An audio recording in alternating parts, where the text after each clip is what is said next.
굉장히 많아요. 그 다음 번 이번 주는 이게 가벼운 숙제. 아니 그게 아니라 애초에 갑자기 마음이 바뀌었대.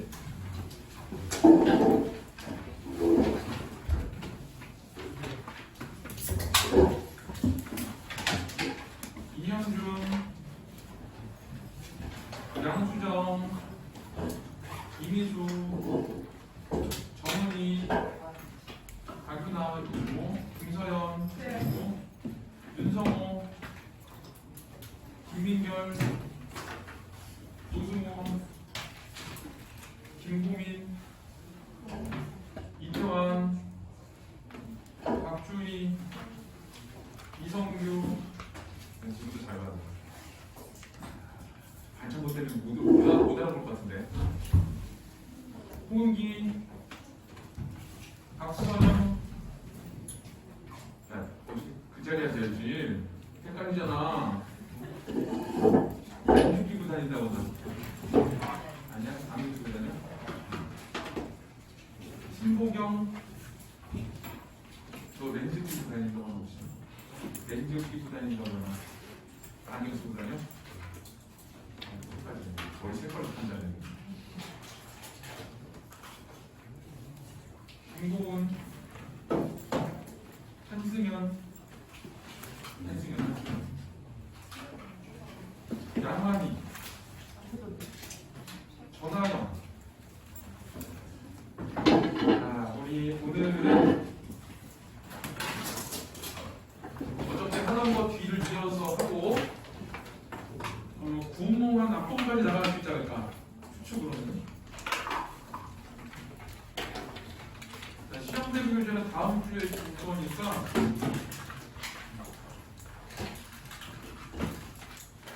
이번에 꽉꽉 눌러서 한번 넣어볼게. 저번에는 그냥 있는 그대로 넣어가지고 글자도 8분트로 한번 넣어볼게요. 이번에는 저번에 8분트였는데.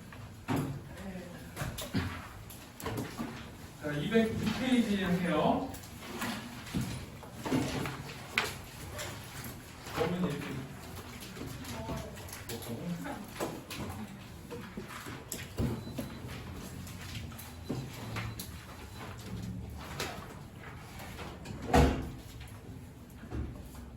자, 요거 그 앞에 204페이지 잠깐 보면은 고인도 날못 보고는 연세법, 대표법, 공천법 써가지고 특히 연세법 써가지고 학문 수양의 의지 드러낸 시고, 자 나의 한수마 세한수마 이거는 이 화자의 어떤 시름을 해학적으로 드러낸 사설시죠. 이렇게 뒤에 이제 학습 활동을 해볼게요.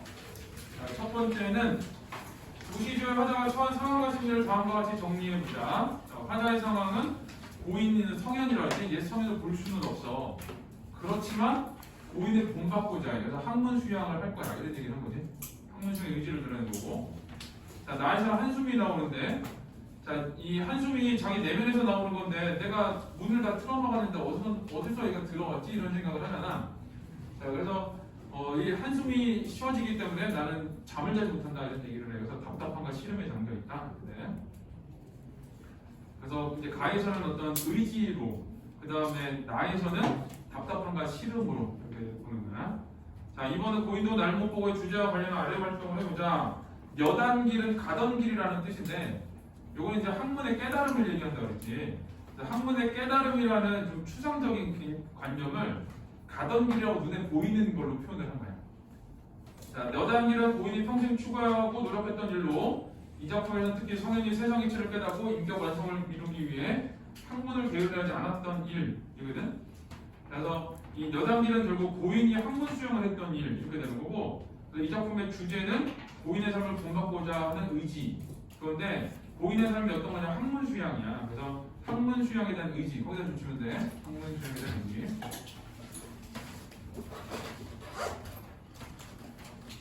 자, 2번은 화자에게 고인이 어떤 의미를 갖는 존재인지 생각해보고 자신에게 고인이 될 만한 사람인데, 얘는 버려도 돼요. 버려도 되고. 자, 그래서 2번에는 1번만 보면 되는데, 여단길은 학문 수양의 길이다 라는 거. 자, 3번은 한숨과 세한숨의 내용과 관련한 아래 활동을 해보자. 화자가 한숨을 쉬는 까닭이 무엇일지 짐작하여 말해보자.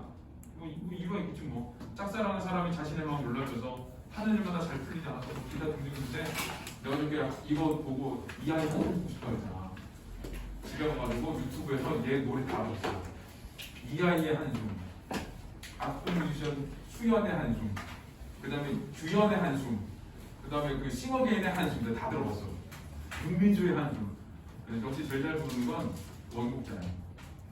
근데 그 애를 버금가게 잘 부르는 건 역시 내가 좋아하는 수연이. 우리가 어떻게 잘하니? 근데 감동을 부른 건 싱어게인의 한숨. 듣다 눈물을 흘렸잖아. 자, 이유가 있겠지. 자, 이 한숨이 있는데 하여튼 뭐 이거는 그냥 추측하면 돼. 추측이고. 자, 근데 2번을 보면은 한숨을 막기 위해 한 일이 어떤 거냐면 문마다 다 틀어막았어. 그러니까 외부에서 온다고 생각하고 문마다 다 막아버린 거야.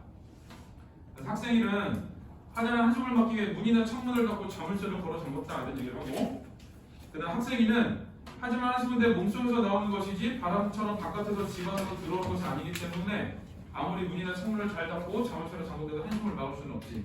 그걸 뻔히 다 알겠지. 나한테서 이렇게 내 내면에서 한숨이 나오는 건데 이제 그거를 알면서 모른 척하는 거지. 그래서 문마다 틀어막았는데 한숨이 나한테 오는 거니 이런 생각을 하는 거지. 그런데 학생이는 그런데 화자가 정말로 문이나 창문을 닫고 자물쇠로 걸어 잠그는 행동을 했을 것 같지는 않아. 그냥 어떻게도 풀리지 않는 답답한 마음을 표현한 거다. 진짜로 문 잠궈놨겠니? 이런 거지. 자, 그 다음에 학생은 어쩌면 한숨이 너무 답답한 일이 바깥에 있으니까 그 일을 피하고 싶어 문이나 창을 꼭꼭 달리는 편을 사는 것이 몰라 한 거거든. 여기 굳이 다 읽은 이유는 이게 1, 2, 3, 4, 5 저는 상관없는 5번이 나올 수가 있어. 그래서 이제 한숨을 막기 위한 일과 그 실패한 이유 뭐 이렇게 나와서 이 대화로 만들어가지고 문제 하나 이상하게 만들 수 있거든. 저는 궁금한 얘기로. 자, 그래서 이제 그것 때문에 읽어본 거야. 근데 그걸 할 때 이제 기본이 어디냐?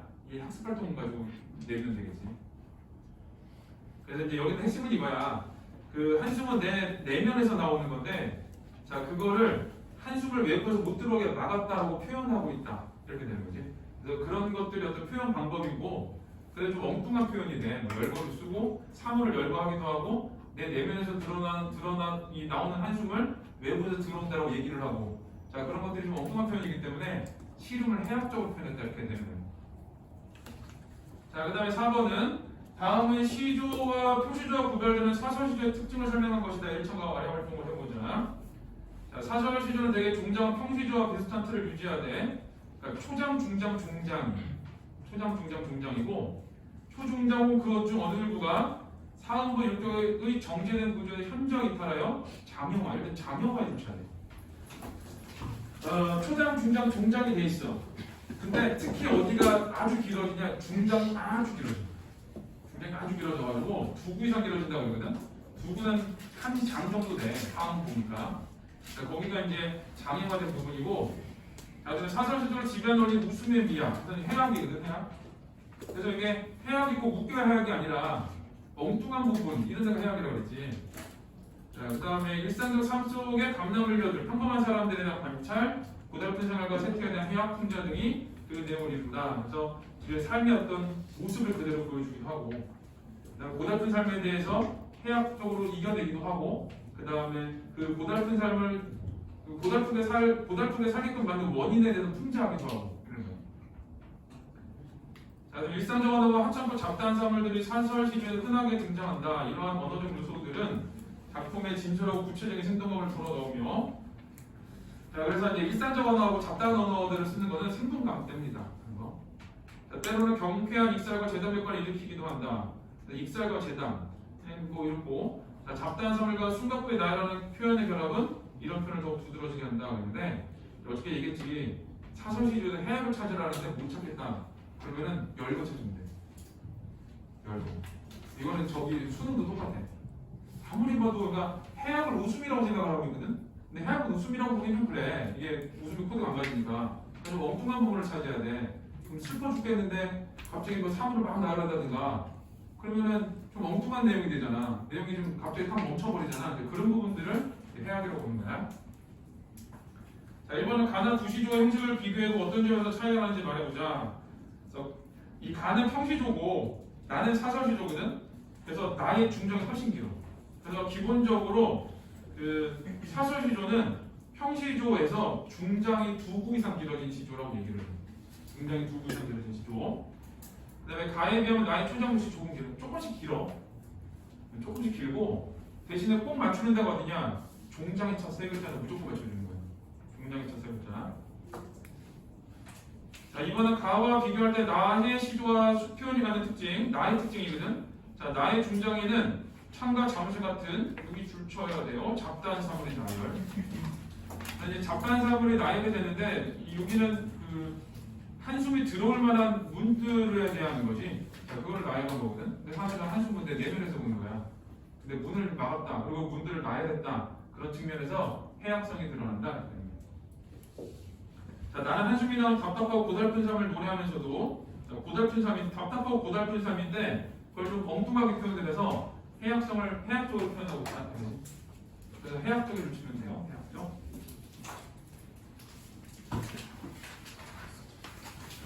이게 좀 어렵고요. 거기 뭐 3번 같은 건 안 해도 되고 자료 더하기 이런 것도 자료 더하기는 여기만 있는 거니까. 자, 뒤로 쭉 넘겨서 어디를 보냐 210조.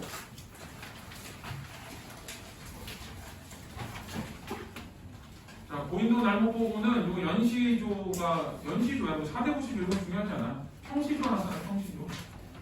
그러니까 시 한 개는 평시조인데 이게 도산 12곡이라는 제목 안에 12개가 들어있어. 그래서 이제 연시조라고 얘기를 하는 거야. 그래서 시 자체의 형식은 평시조야. 3중지구 45자 내외에 그래서 사음보에 3, 4조, 4, 4조고 이렇게. 자, 성격은 의지적, 학문 수양 할 거야. 그거지? 교훈적은 학문 수양을 한다는 거니까 교훈적. 도학적이 뭐냐? 학문을 수양하겠다는 거야. 그래서 이거는 결국 합치면 어떻게 되냐? 주제가 성격이야. 학문 수양에 대한 의지. 학문을 수양하겠다. 도학적이지. 공부를 해야 되는 건 교훈적이지. 그 다음에 의지가 들어가니까 의지적이지. 자, 제재는 고인이 가던 길. 자, 주제는 고인의 삶을 본받고자 하는 의지. 자, 학문 수양의 의지가 중요해. 학문 수양의 의지. 교과서에 딱 맞는 작품이지. 자, 특징은 고인이 깨닫고자 했던 도. 얘를 걷던 길은 여단길이라고 되겠지. 그러니까 깨닫고자 했던 거를 여단길로 비유적으로 표현했다. 그리고 2번은 서리법 썼고, 자, 제일 마지막 부분이라고 했지. 아니냐고 어떨고 라고 해서 그 다음에 음보는 사음보. 이거 기억해야 돼. 시조는 사음보. 시조는 사음보인데 사설시조는 중장에서 사음보가 안 맞아. 너무 길어서. 대신 맞는 데는 어디냐? 초장하고 종장은 웬만하면 맞아. 그 부분은. 자, 그 다음에 초장은 고인과 나사의 먼 거리고 중장은 고인과 나사를 이어주는 길, 여단길 있지, 여단길. 그래서 종장에서는 고인이 가던 길을 나도 가겠다는 결심. 그래서 그 고인과 나사를 이어주는 여단길이다. 라는 거. 자, 그 다음에는 거의 2번을 봐봐. 연시조의 작가와 전체 구성이 있는데 뭐 그냥 그 이름 읽어만 볼 거야. 원지라고 해서 자연 친화의 삶을 살 거야 이런 부분이 있고, 언학이라고 해서 그 자연 속에서 공부하면서 살 거야 이런 내용이 있어. 여기 있는 그 고인도 날못 보고는 그 언학 쪽의 작품이야. 언학. 그냥 그래. 그러니까 언학이니까 학문을 말하다 쪽 작품이거든. 그러니까 당연히 주제도 보겠어. 학문 수용의 의지 이렇게 되는 거지. 자, 그 다음에 밑에는 그 빈칸은 이제 사대부들의 성리학적 이상을 나타내는 거지. 그 성리학적 이상이 뭐냐? 자연 속에 들어가서 학문 수양하면서 사는 삶이야. 자, 3번은 시와 식구의 의미와 화자의 태도가 있는데, 자, 고인은 공자, 맹자, 주자 등의 성현이고, 고인이 여단길 있는데 학문에 정진하는 삶. 자, 고인 빈칸에 들어갈까는 밑에 써있지만 이렇게 여단길 있는 거야. 자, 아니냐고 어떨고 있지? 자, 그래서 고인의 삶을 공부하겠다는 의지에서, 자, 이거는 고인의 삶을 공부하고자 하는 의지, 학문 수양에 대한 의지. 학문 수양에 대한 의지가 중요하다고 했지. 그러니까 고인도 나무 보고는 두 개 생각하면 돼. 연세법, 학문 수양의 의지. 그리고 웬만한 문제 다 풀려. 자, 211 한수마 세한수마. 자, 이거는 사설시조고 해학적이고 정서적인데, 정서적이라는 건 씨름에 대한 얘기를 하는 거니까 한숨쉬고 정서적인 거고, 이제 해학적이지. 그런 씨름을 좀 웃음을 통해서 그려내는 거예요. 제재는 한숨, 문이나 창문에 관련된 사물들이고, 자, 주제는 그 실수를 모르는 씨름. 자, 특징은 생활 속의 사소한 사물들을 열거했지. 이게 특징이야. 사물을 열거했다. 사물을 열거했고, 자, 그것 때문에 해악성이 두드러지고 그래. 자, 그다음 한숨을 의인화했고, 왜 한숨을 의인화했냐? 두 가지 방법으로 의인화했다고 그랬지. 불렀고 일단 한숨아 이러면서. 그다음에 두 번째는 너라 그랬지. 너. 그래서 두 가지가 대표적으로 한숨을 의인화한 거. 네, 사음도 일교역에서 이탈했다고 그러는데 이건 굳이 따지면 중장 이탈했다고 보면 돼. 초장하고 종장은 웬만하면 맞출 수 있어. 사음으로. 아주 특별히 길어지는 거 아니면. 자, 사설 시조의 특징인데 밑에 나오는데, 자, 길이와 음보율이 있는데, 자, 중요한 거는 사음보 율격에서 벗어난 현장의 길어짐이야. 그러니까 이게 사설 시조의 특징이거든. 사음보 율격에서 벗어나 있다. 자, 언어와 소재는 일성적 언어 쓰고 평민들이기 때문에 일상적 언어를 쓰는 거고, 네, 하찮고 잡다한 사물들을 소재하고, 자, 내용은 일상 속 평범한 사람들에 대한 관찰이고 고달픈 생활과 세태에 대한 해학 풍자인데, 이거는 이 작품뿐만이 아니라 웬만한 사설 시조에는 이런 내용들이 많이 들어가 있어. 그다음에 뭐 생동감, 언어와 소재는 뭐 생동감인데 익살과 제답 효과가 있고, 자, 밑에 시의 의미 구조는 자, 어느 틈으로 들어오는 게 그냥 한숨이 들어오는 거지. 그래서 그 틈을 다 막았는데 실패했어. 그래서 잠들지 못하고 있는 거야. 그래서 밑에 자신의 내면에 근철적으로 시름이 있다는 거거든. 내가 시름을 내면에서 내가 불러일으켜서 받았는데 자꾸 외부에서 들어왔다고 생각을 하는 거야. 나는 막을 수 없다라고 얘기를 하고. 자, 그래서 시름 있는 사람이 나의 시름을 좀 해학적으로 표현했다. 자, 각자에 나타난 주요 표현 방식 의법 있지. 자, 사람 부르듯이 너. 아까 두 개 얘기했지. 의법. 자, 의법은 첫 번째로 불렀어. 도노법 쓴 거거든. 한숨만 이렇게. 자, 여기에 도노법이라고 해. 부른 거. 자, 그 다음에 두 번째는 너 써서 너. 내를 쓰지 내. 그래서 그리고 인칭대명사 쓰는 거. 사람 아닌 애한테 인칭대명사 쓰면 자, 쟤를 이제 의법이라고 해. 자, 그 다음에 중장은 열거 있지. 일상의 사물들을 열거했지. 그 다음에 과장했고. 너무 많았지. 그래서 과장이. 그 다음에 영탄법. 영탄법은 마지막에 시를 보면은 잠 못 들어 하노라 이거든. 그래서 마지막에 영탄법을 쓰는 강타문을 쓴 거. 자, 이제 우리 오늘은 이제 너무 잘하는데 노답법을 할게요.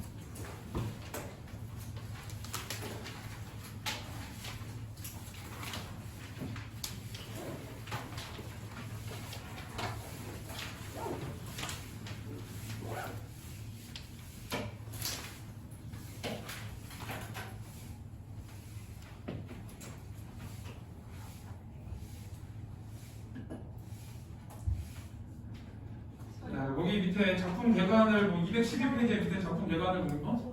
뒤에 내용이 없어. 그러고? 저 뒤에 내용이 없어. 아, 너 저기 자주도 없어? 그래? 잠깐 기다려. 어디부터 없어? 바로 뒤부터?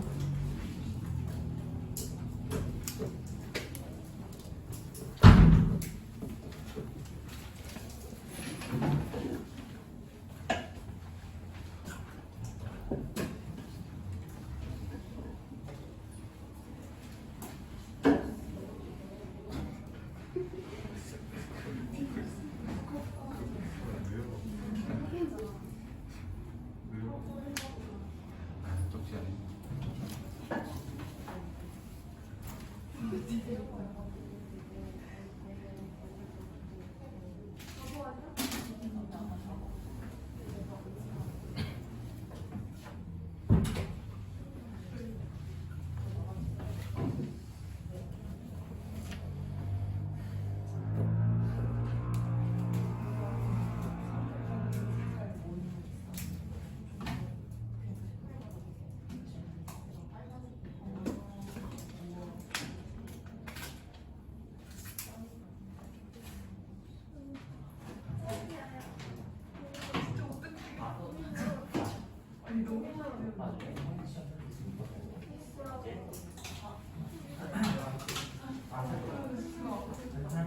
뭐야?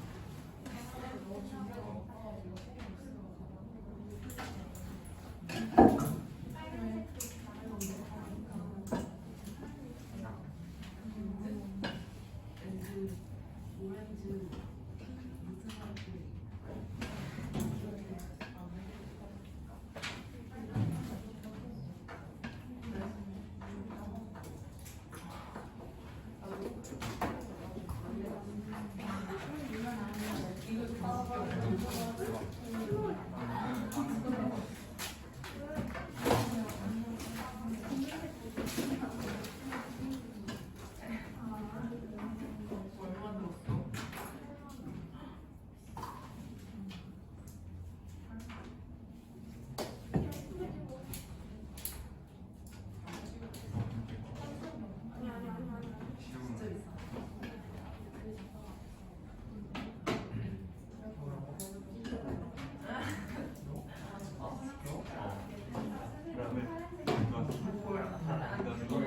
찍을 수 있잖아. 렌즈가 항상 찍을 수 있고.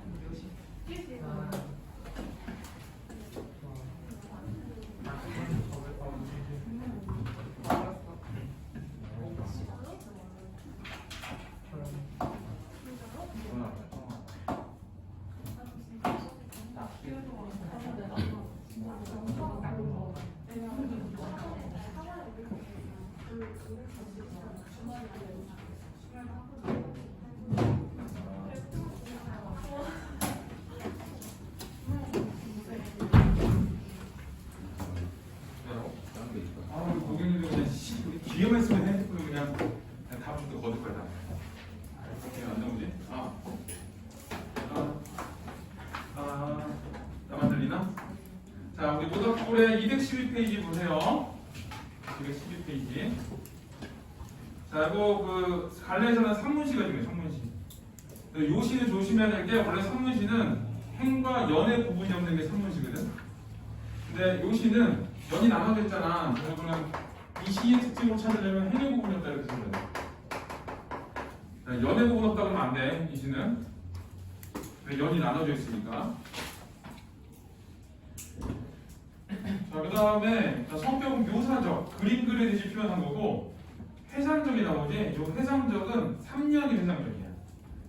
그러니까 1, 2년은 묘사적이고 3년은 회상적인 거예요. 구분을 좀 해야 돼. 3문적은 전체적으로 3문적이야. 3문이니까. 그 다음에 제재는 모닥불이고, 주제는 평등과 어울림의 정신과, 거기서 한번 끊어야 돼. 1, 2년이야. 그 다음에 할아버지의 슬픈 역사, 요거는 3년이야.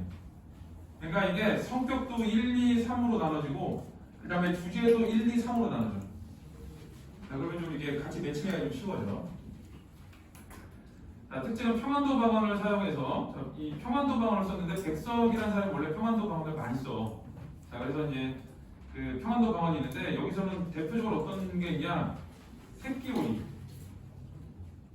그 다음에 개니빠기, 이런 게 이제 방언이야. 그 다음에 열과의 방식으로 대상을 제시하고 있으면 그랬거든. 이것도 1, 2년이에요.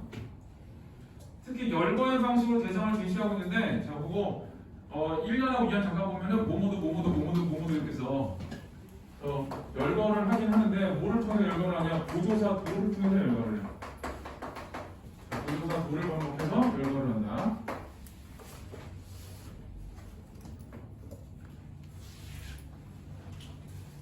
그 다음에 3년은 지금 이곳의 상황 묘사와 요게 이제 1, 2년 3번 1, 2년 이곳의 상황 묘사 1, 2년 과거 해석 방식은 3년.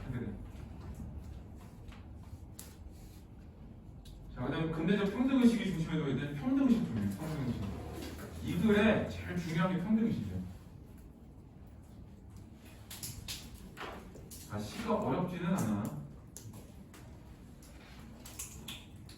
자, 우리 쭉 올라가서 작품 안내를 보는데, 자, 여러 사람이 모닥불을 둘러싸고 불을 떼는 상황을 그리는 천대시이다. 자, 신분, 나이, 성별, 사랑과 짐승의 벽을 넘어 모두가 평등하게 모닥불을 쬐는 상황. 자, 모두가 평등하게 모닥불을 쬐는 상황. 자, 그래서 이제 근대적 평등의식이 들어간다고 그랬지? 그러니까 신분에 따라가지고 가까운 데서 쪼고 먼 데서 쪼고 나이가 많다고 가까이서 쪼고 뭐 남자라고 가까이서 쪼고 이런 게 아니야. 그러니까 모든 사람이 거기 밑에 그림이 나오지 동그랗게 앉아가지고 이 같은 거리에서 똑같이 모닥불을 쬐는 모습인 거거든. 자, 그런 데서 이제 평등의식이 들어가는 거야. 니네 교과서만 여기 2년의 평등의식이라고 하고 이게 원래 창비교과서에서 나오는 건데 창비교과서는 1년도 평등의식이라고 해요. 자, 그건 이제 설명을 해줄게. 자, 이제 우리 시를 보세요. 자, 새끼오리도 새끼 줄이야. 모닥불로 던지는데 새끼오리 집어넣는 건 그렇지. 자, 새끼 줄도 헌신짝도 속동도 갓신창도 뭐 가죽신의 창 개니 빠진 개이빨. 자, 여기서 새끼오리하고 개니 빠지는 평안도 방언이에요. 두 개가 방언이고, 자, 이 새끼오리, 새끼 줄이란 뜻이야. 새끼 줄. 그 다음에 개니 빠지는 개 이빨 이런 뜻이고, 얘네들이 방언 사용한 거. 자, 자, 그 다음에 너울 쪽도 직건불도 가랑잎도 머리카락도 헝겊조각도 막대 꼬치도 기왓장도 닭의 깃털도 개의 털도 자, 거기까지 가로로 묶으세요. 그냥 끊어 개털어. 그러니까 이게 타는 모닥불이거든. 그러니까 이거 좀 뭘 얘기한 거냐면은 모닥불을 만들어내는 어떤 그 재료들 있지. 불에 타는 애들을 다 쓴 거야. 어떤 애들이냐면은 이 밖에서는 보잘것없는 사물들이야. 자, 보잘것없는 사물들이 보잘것없는 사물들이고, 자, 이 뭐 예를 들면 이런 거야. 뭐 새끼줄이라고 해서 불을 더 많이 피우고 환시짝으로 더 많이 피우고 이런 게 아니야. 얘네들이 모두가 그 모닥불을 만들어낸다 이걸 보여주고 싶은 거야. 모닥불을 만들어낸다. 그래서 이 안에서는 이 보잘것없는 사물들이긴 한데 모닥불을 만드는데 모닥불을 만들 때 어떤 누가 더 많이 만들고 적게 만들고 이런 게 없어. 그냥 똑같이 모닥불을 만들어내는 존재들이야. 다 어떤 평등한 모습을 보여주는 거지. 그래서 거기 보면 보잘것없는 것들이 타는 모닥불인데 모닥불은 가치 있는 것이거든. 그래서 좀 다르게 얘기하면 보잘것없는 것들이 이 어떤 가치, 나름의 가치 있는 것을 만들어낸다 이렇게 표현을 해도 되고, 그 다음에 여기 있는 보잘것없는 사물들이 모두 똑같은 어떤 정도로 모닥불을 만들어내는 거야. 그래서 얘네들도 똑같이 어떤 평등함 이런 거를 보여주는 거야. 그래서 원래는 그래서 1년부터 평등함 이런 걸 드러나거든. 평등의식이. 근데 교과서는 2년부터 얘기를 했어. 1년에서는 뭐 특별한 게 있는 게 아니야. 그냥 이 보잘것없는 존재들이 다 모닥불로 들어와서 모닥불을 만들어낸다. 자, 그냥 이 얘기해봐. 그 다음에 2년은 제당도, 제당은 이제 그 뜻풀이 나오는데 그 집안의 어른이야. 집안의 어른도, 초시도, 자, 초시는 노인도, 자, 문장 늙은이는 집안에서 가장 어른이야. 자, 가장 어른 늙은이도. 그러니까 제당도, 초시도, 문장 늙은이도는 나이가 많거나 높은 사람들 얘기해. 그 다음에 더부살이 아이도, 더부사는 아이도, 그 다음에 새사위도, 갓사든도, 나그네도, 주인도, 할아버지도, 손자도, 붓장사도, 땜장이도, 큰개도, 강아지도. 거기서 한번 끝내야 돼.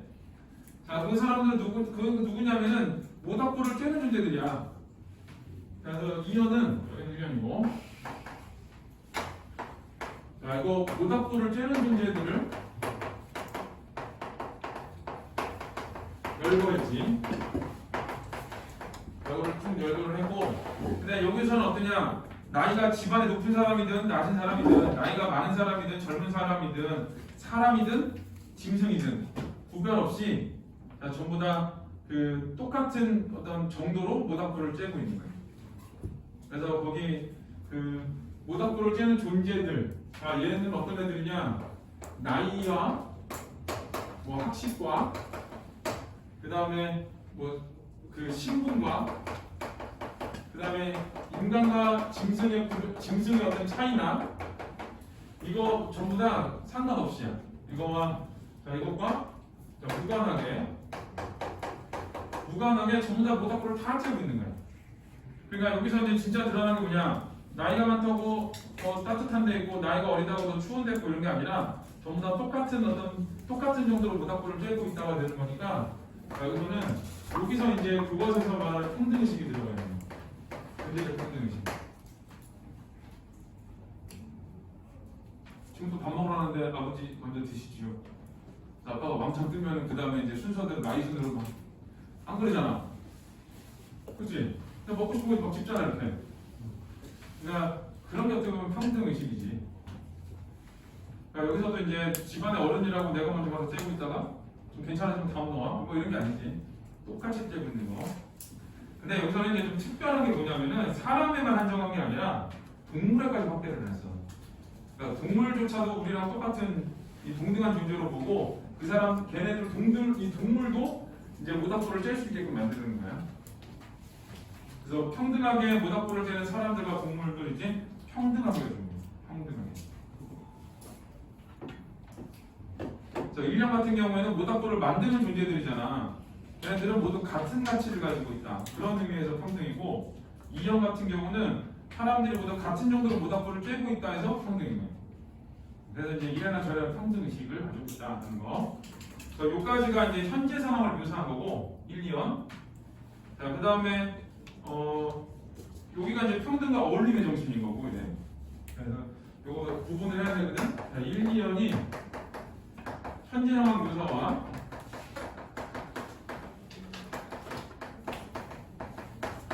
자, 그 다음에 요게 이제 평등과 어울림의 정신 이런 게 들어가 있는 거야.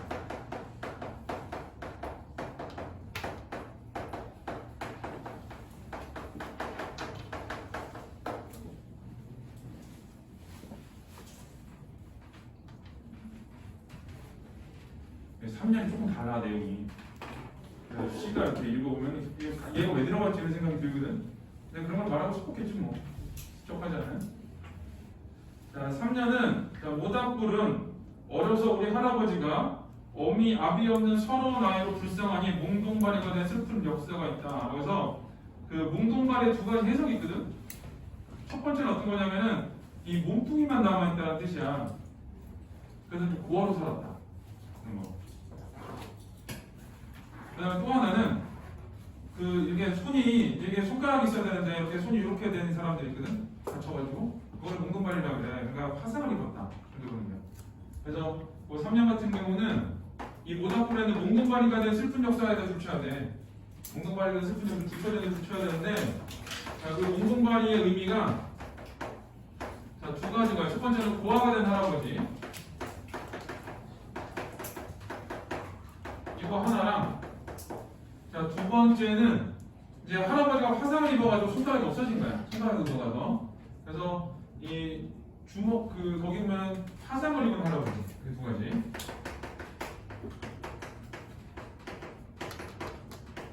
그럼 이렇게 보면은 얘네 이거 전부 다 둘 다 뭐냐 결국 할아버지가 뭔가 고통을 당했다는 거잖아. 그치? 할아버지의 고난인데 할아버지의 고난의 삶이 모닥불에 담겨 있다라고 하는 건데 할아버지 자체의 어떤 고난의 삶에서 끝나는 게 아니라 할아버지는 대표를 하는 거지 우리 민족의 역사를. 그래서 자, 할아버지의 고난의 삶은 이 결국 얘기하는 거 뭐냐? 자, 우리 민족의 자, 어떤 고난의 삶. 자, 요거를 말하고 싶은 거예요. 자, 이 모닥불에는 할아버지의 슬픈 역사. 더 나아가서 우리 민족의 슬픈 역사가 담겨져 있다. 하게 돼. 그래서 이제 과거 회상이 되는 거고 3년은 자, 3년은 과거 회상이면서 할아버지의 슬픈 역사가 되는 거지. 우리 민족의 슬픈 역사가 드러난다. 우리 민족의 슬픈 역사. 여기 이거.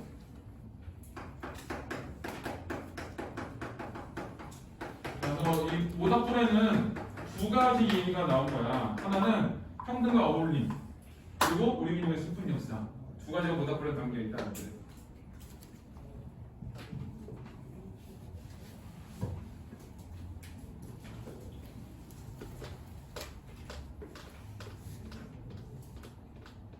이게 오늘 이렇게 표정이 우울해 보이니?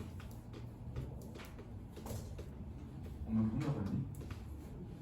아니 수학하고 왔니? 표정이 왜 이러지? 낡아서 그런가? 아니 내 기분 탓인가? 다 썼지? 즐거울 거야.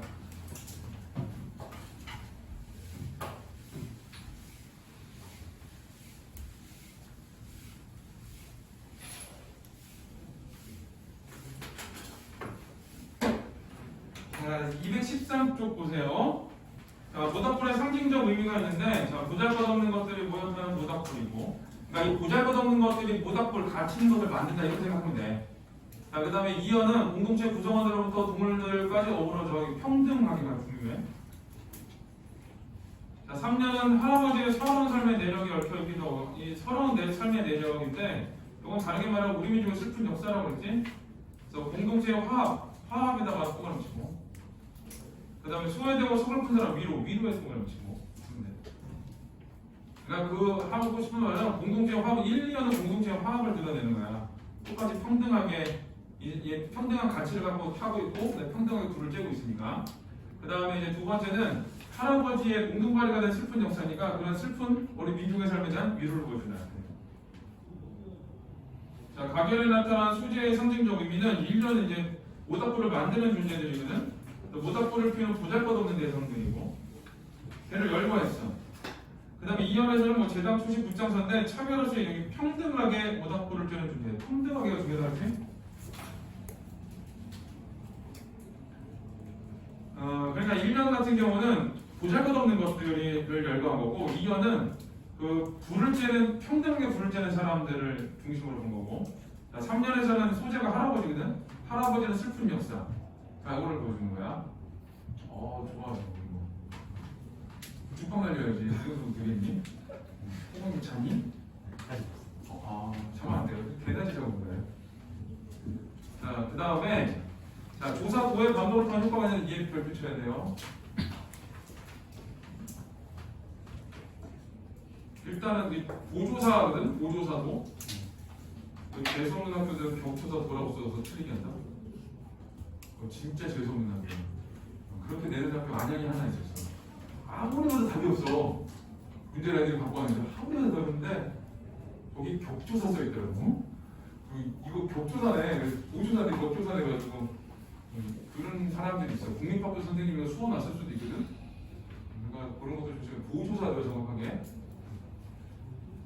그래서 모모도의 도라는 보조사는 어떤 거냐면 포함의 의미야. 포함의 의미.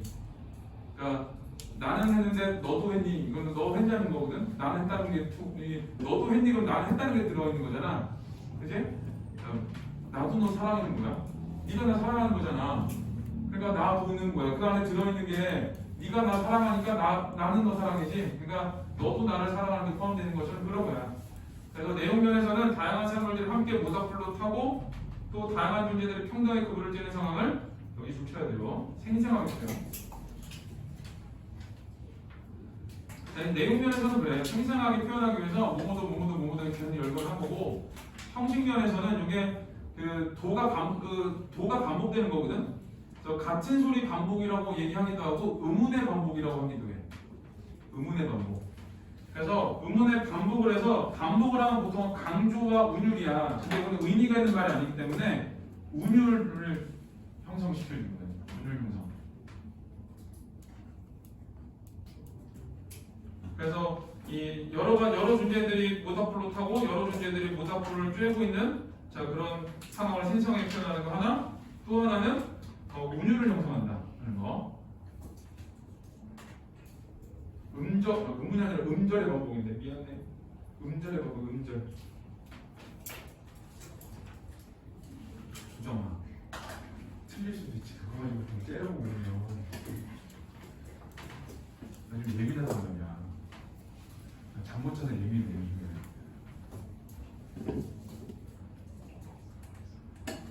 자, 그다음 이제 평안도 방언의 사용 효과가 있는데 새끼오라고 개미바지가 있지.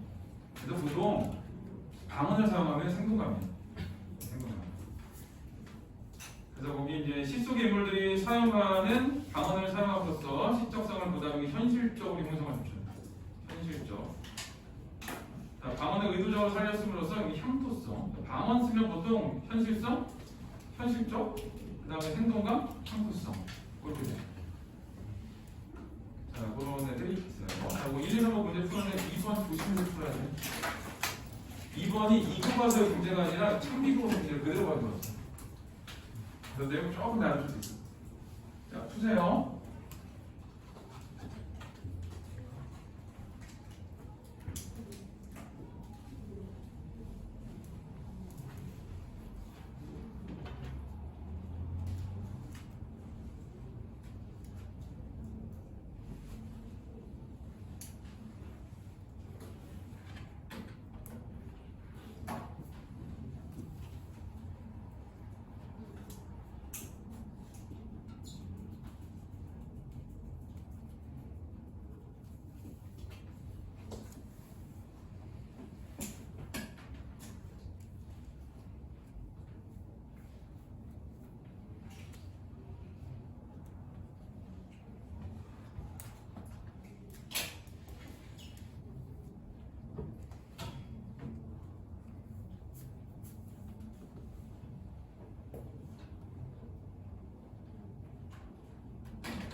볼까요? 자, 이 시의 표현상 특징.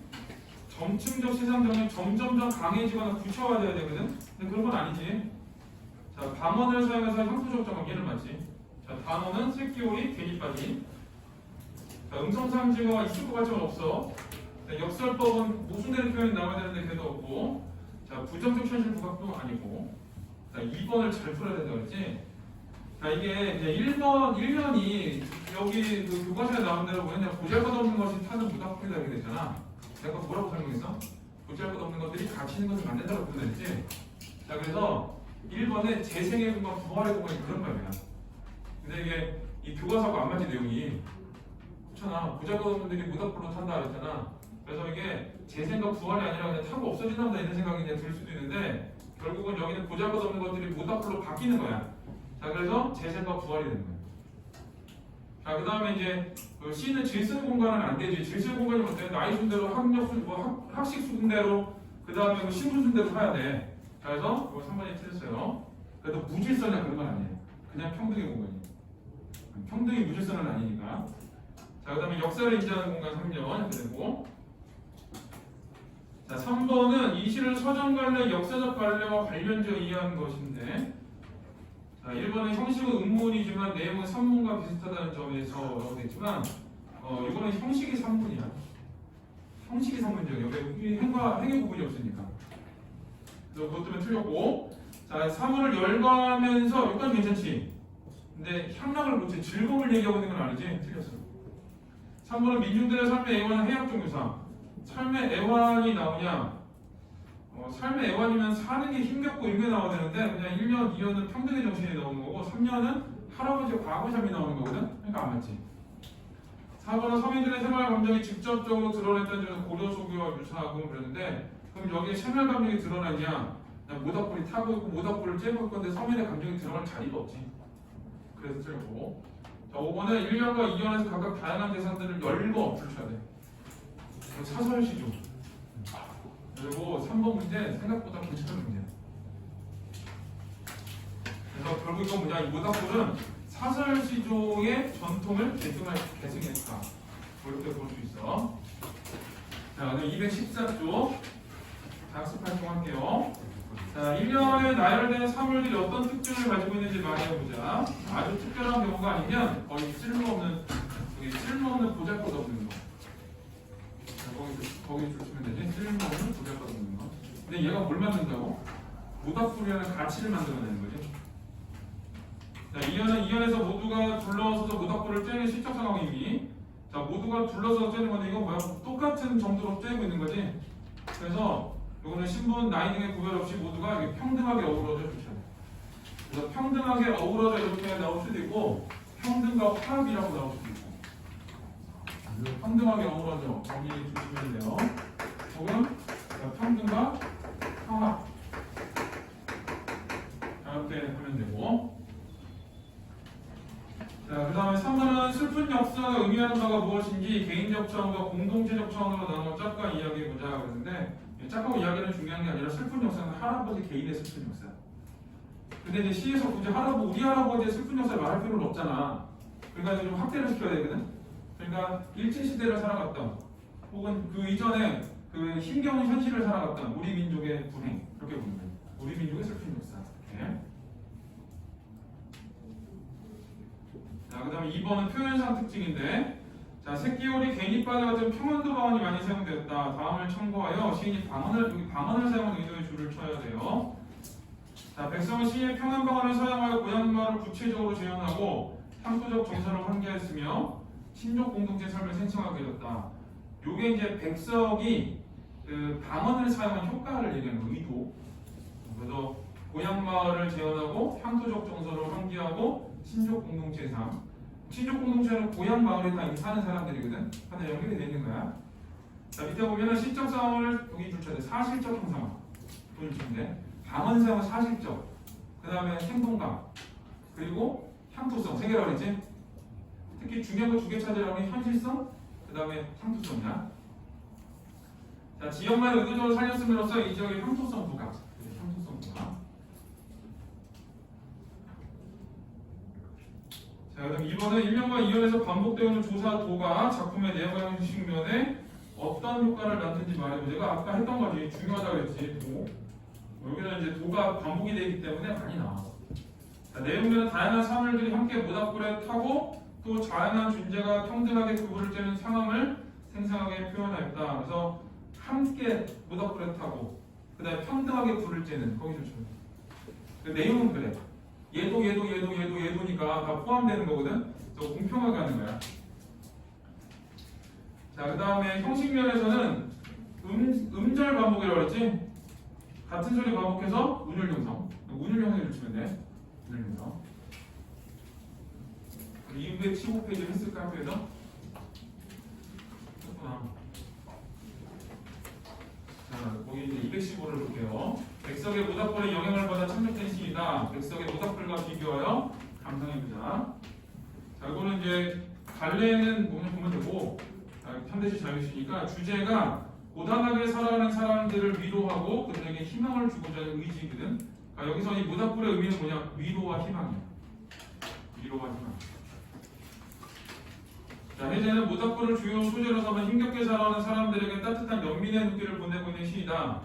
이 시에서 모닥불은 힘겹게 살아가는 사람들의 곁에서 피어오르며 어둠을 밝히고 온기를 전하며 그들에게 희망을 불어넣는 존재. 그러니까 그 희망을 불어넣는 존재가 되게 희망을 불어넣는 존재. 그래서 아까 위에서 주제도 보여서 고단하게 살아가는 사람들을 위로하고 그들에게 희망을 준다 그랬지. 그래서 이 글에서 모닥불의 의미는 모닥불. 자, 이거는 위로와 희망. 위로와 희망.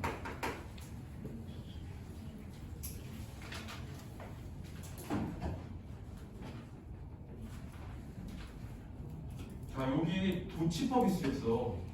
도치법. 왜 도치법이냐면 모닥불은 피어오른다 쓴 다음에 어디서 이렇게 나와. 그러니까 서술어가 앞에 나오는 거야. 그래서 도치법 쓴 거 기억해야 돼. 도치법. 서술어가 제일 앞에 나오고 그 다음에 어디에서 계속 반복돼. 자, 그래서 읽어보면은 모닥불은 피어오른다. 얘가 일단은 그 주어 서술어거든. 원래는 어떻게 되냐 이렇게 돼. 모닥불은 어두운 청과시장 기축에서 피어오른다 이런 식으로 나와야 돼. 근데 그게 아니라 모닥불은 피어오른다 어두운 청과시장 기축에서 이렇게 나오지.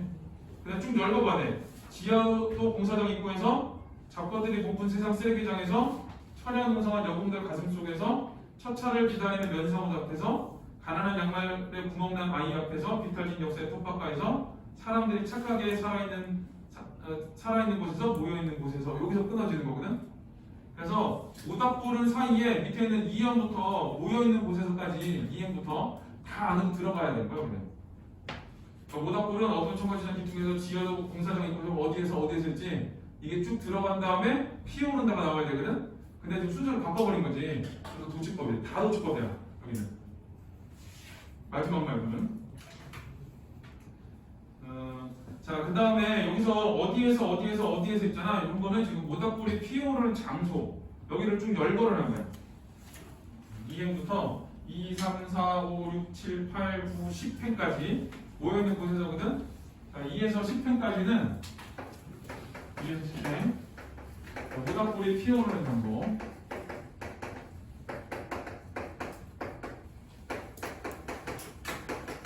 자, 이거를 열거했고 그 다음에 어디에서 나오지? 이건 반복이라고 보면 돼.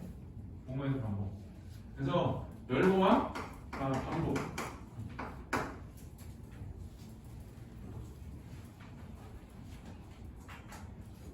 자, 열거가 더 중요해요. 자, 그럼 여기 모닥불이 피어오르는 곳은 어떤 곳이냐면 어두운 청과시장 기둥이, 뭐 지하도 공사장 있고 해서 좀 정상적으로 밝고 좋고 이런 데가 아니지.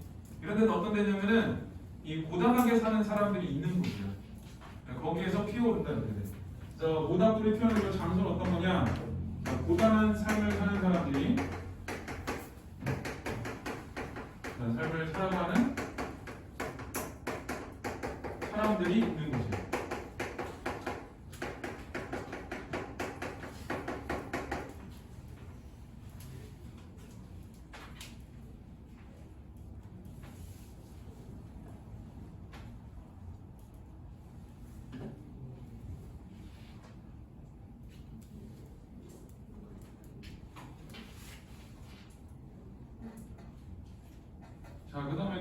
보죠. 모닥불은 피어오른다. 이거 반복됐지? 그래서 이걸 뭐라고 하냐면 시행의 반복 이런 말이죠. 시행의 반복. 앞에 이 반복은 뭐뭐 예성어 반복이거든. 이건 이제 단어 반복이라고 그러는데, 자 여기서 조금 더 나와서 모닥불은 피어오른다가 4번 나와. 내복혀져 있는 거. 그래서 시어의 반복이 일어났다. 이렇게. 자, 도치법 썼고, 그다음에 시어 반복 썼고, 모닥불은 피어오른다. 자, 그 다음에 또 하나는 열반법 썼고, 그지? 자, 모닥불은 피어오른다. 얼음장이 강물 위에 눕는 석다 아래. 낮도 밤도 아닌 푸른 새벽에 동트기 10분 전에. 자, 쌀밥에 더운 국 말아먹기 전에. 무장 독립군 출정가 부르기 전에. 압록강 건너기 전에. 배부른 그들이 잠들어는 시간에. 쓸데없는 책들이 다 쌓인 다음에. 라고 해서 요거는 모닥불이 피어오르는 시간을 얘기하는 거야. 그래서 여기서는 어차피 고단하게 사는 사람들이 있는 장소, 고단하게 사는 사람들이 뭔가를 하려는 때, 이럴 때 이제 피어오른다라는 거야. 그래서 모닥불이 앞쪽에서는 모닥불이 피어오르는 장소를 열거했고, 뒤에서는 모닥불이 피어오르는 시간을 열거했고. 주의 잘한다. 죄송합니다. 자고 그래. 자, 그 다음에 자, 모닥불은 피어오른다. 땅바닥에 신선한 충격을 주는 훅훅 입으로 하늘에 불어넣는 죽음도 그리하여 삶으로 돌이키는 여기 주셔야 돼. 삶을 희망으로 전진시키는 그날까지 주셔야 돼. 그러니까 결국 모닥불이 언제까지 피어오르는 거야? 희망이 보일 때까지 피어오르는 거지. 그러니까 여기서 모닥불은 희망의 의미다라는 걸 보여주는 거야. 자, 그러면서 모닥불은 피어오른다. 한 그루 향나무 같다 그랬거든. 이 향나무를 꺼내줘야 돼. 이 모닥불을 비유한 말인데 향나무 어떻게 생긴 줄 알아? 소나무처럼 생겼거든. 이게 상록수야. 향나무는. 그래서 이 향나무가 상록수잖아. 그러면은 향나무는 소나무 같은 비슷한 애들이거든. 얘네들 어때? 봄, 여름, 가을 다 파랗지. 눈에 내려도 파랗고 서리가 내려도 파랗고 그래. 그래서 이 향나무라는 거는 뭔가 이거 시련을 이겨내는 존재 이런 뜻에 쓰는 거야. 그래서 이게 죽음도 삶으로 돌이키고 삶을 희망으로 전진시킨다고 했잖아. 그 다음에 울음을 참아내는. 그러니까 뭔가 시련을 이겨내는 이런 의미가 되는 거예요. 절망에서 희망으로, 시련에서 희망으로 이렇게. 자, 그래서 그거를 표현하기 위해서 모닥불을 향나무에 비유를 한 거야. 그래서 여기서 모닥불이 피어오르는 장소, 모닥불을 피어오르는 때, 그 다음에 모닥불이라는 거는 삶을 희망으로 전진시키는 그날까지. 희망이 올 때까지 피어오른다 이렇게 되는 거지. 그러면서 그 모닥불을 비유할 때 뭐라고 그러냐, 향나무처럼 뭔가 시련을 극복하려는 그런 나무와 같다 이런 표현을 쓴 거야. 그래서 사람들한테 이 모닥불은 사람들이 힘겹게 사는 사람들이 있는 장소에, 그다음 그 사람들이 있는 때에 피어오르고, 그래서 위로를 주는 거고, 그 다음에 삶을 희망으로 전진시킬 때까지 주니까 희망을 주는 거고 이렇게. 그래서 모닥불의 의미는 위로와 희망이다 이렇게 되는 거예요. 자, 밑에 1번은 위시에 나타난 모닥불의 특징을 다음과 같이 정리해보자. 그래서 이제 모닥불이 피어오르는 곳은 어둡고 춥고 가난한 눈두리, 사람들이 착하게 살아있는 곳, 사람들이 모여있는 곳이거든.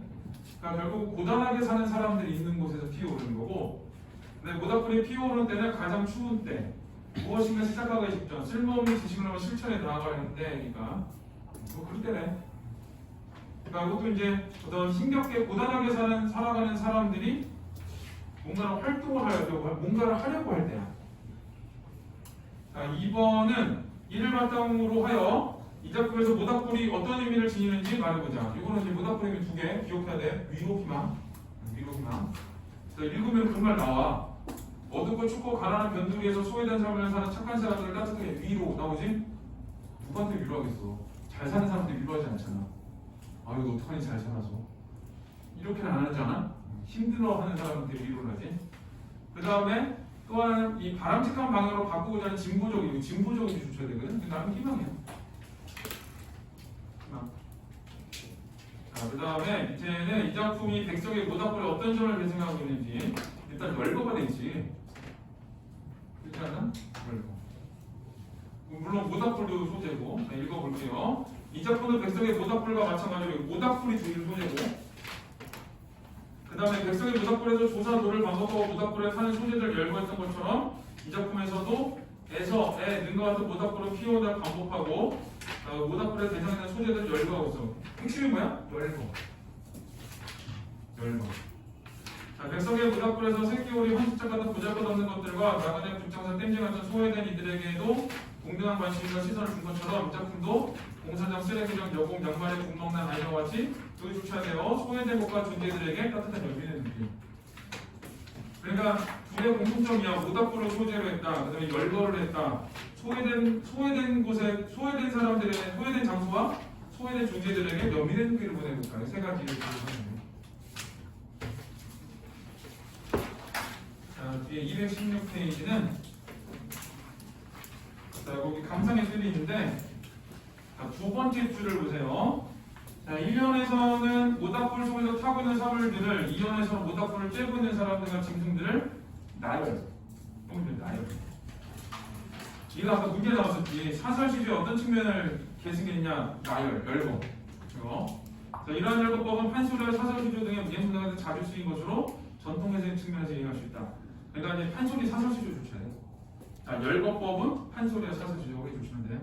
그러니까 만약에 어떤 전통적 관례에서 어디에 영향을 받았냐 그러면은 판소리, 사설시주로 찾으면 됩니다. 그래서 이제 전통의 계승이고, 자, 이 작품의 또 다른 특징은 시인의 고향인 평안도 방언. 두 번째는 평안도 방언. 백성은 자신의 시에서 평안 방언을 의식적으로 사용함으로써 평안도 사람들의 성과 문화를 효과적으로 드러내고자 했는데 이 작품은 이를 확인할 수 있다. 뭐 뒤가 중요한 말이 아니라 평안도 방언을 썼다. 그게 중요한 말. 자, 그 다음에 내용의 측면에서 이 시는 1, 2연과 3년의 두 부분으로 확연하게 나뉜다. 1년과 2년에서 모두가 평등하게 모닥불을 쬐는 평화로운 장면. 평등이야. 거기서는 1, 2년은 평등과 화합에 대한 거. 그 다음에 이제 3년은 좀 다르다고 했지. 할아버지의 슬픈 역사니까 우리 민족의 슬픈 역사고, 3년에는 모닥불에 얽힌 할아버지의 슬픈 사연을 제시하는데 이는 개인 작품을 넘어 우리 민족의 슬픈 현실.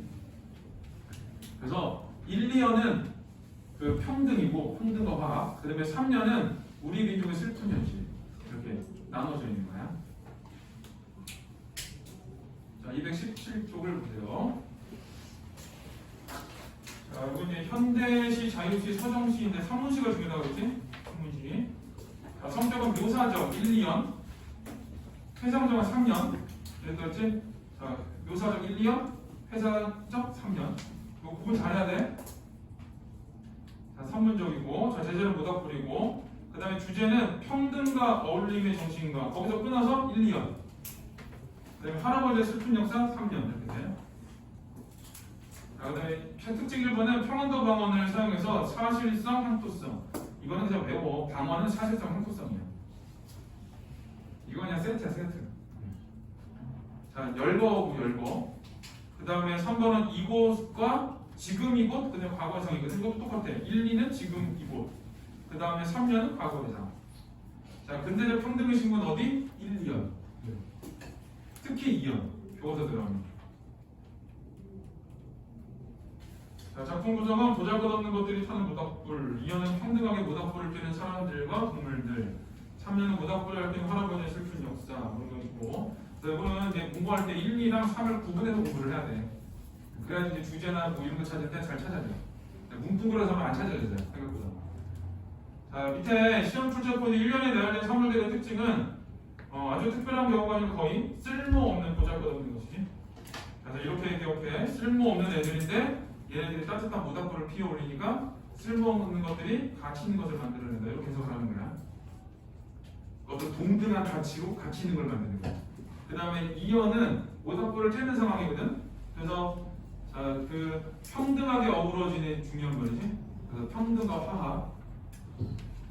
자, 3번은 몽둥바리의 해석은 두 가지지. 첫 번째는 할아버지가 고아가 됐다.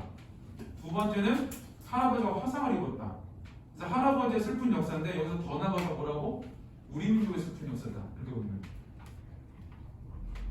4번 이시의 표현상 특징과 효과는 평안도 방언을 사용했고, 평안도 방언을 기억하면 되고, 자, 이 조사도가 중요하지. 조사도. 이런 게 있어요. 시간이 이렇게 잘 가지? 우리 수업자가 농구하고, 자, 그 다음에 동호수 들어갈 거야. 다음 주까지 해서 만시 정도에 끝내거든. 그래가지고 뒤에 저기 좀 나가셔서 잠깐 쉬었다 갈게요. 핸드 좋아졌나? 이 그만 돌려야 돼. 윤는 원래 안 돌려. 괜히 있을 거 있어. 나 친해지고 싶어가지고 내가 장난치는 거야. 내가 말이지. 빨리 앉아 그래. 아, 되게 안 되죠. 아, 내가 괜히 링크가 안 돼요. 네. 무슨 소리? 7시 끝내줄 것 같은데. 쉬운데? 무슨 왜? 내 남친 만나러 간다 같은데 갑자기 남친 만나러 가요. 안 믿으세요? 아니 바로 대답이 안 나오고 흔드는 거 보니까 없는 남친은 허구 남친 만드는데 네가 나 저 모르는데 생각보다 되게 빨라 표현을 알고 그렇지 근데 우리 교회 애들이 나보고 눈치 없다고 그러는데 내가 나중에 아 너무 답답해 이 새끼들 다 입했어. 너 누구랑 사귀고 그랬더니 걔들이 통어떻게 얼굴에 내가 표현을 안 하고 이 새끼들하고 있거든. 그랬더니 우리 목사된 애가 하나 있어. 내가 나한테 야 이형 조심해. 이형 다 알고 있어. 그래서 위치가 없어 보이는데 뭔가 정황상 다 알고 있어. 그게 조심하는 거 아니야? 조심해. 심리를 입혔어. 50한 5분쯤 끝내줄게. 자, 218쪽의 농무를 보세요. 아, 얘네 어떻게 해요? 다음 주에 연락 외워야지. 오늘 난 사진 찍고 갈까? 춤춰서? 우리 남자들도 같이 하는 거지. 우리 장안에 3학년에 나만 보면 사진 찍는 애인데 같이 사진 찍자고. 자기만 갖고 있어. 자, 218쪽 보세요. 자, 이거 농무는 이 농악대가 추는 춤이 농무거든. 자, 이거는 이제 기본적으로 어떤 거냐? 산업화가 됐어. 산업화가 됐고, 자, 그 다음에 이 산업화 때문에 농촌이 붕괴가 됐어. 이 농촌이 소외가 됐어. 이 정책상으로 봤을 때, 자, 농촌을 좀 소외시키는 거야. 그러니까 산업 막 이쪽으로 막 키우느라고. 도시화시키고 그러다 보니까 사람들이 이제 이농 현상이 생기고 자, 그러다 보니까 이제 농촌이 공동화된다 그러거든. 이 공동화가 뭐냐면 텅 비었다 이렇게 뜻이야.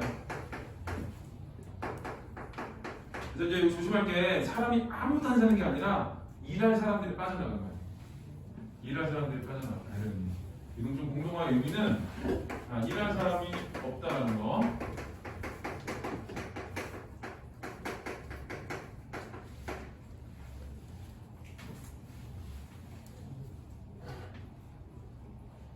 그러니까 만약에 내가 농촌에 살고 있다면 어떤 느낌이 들까?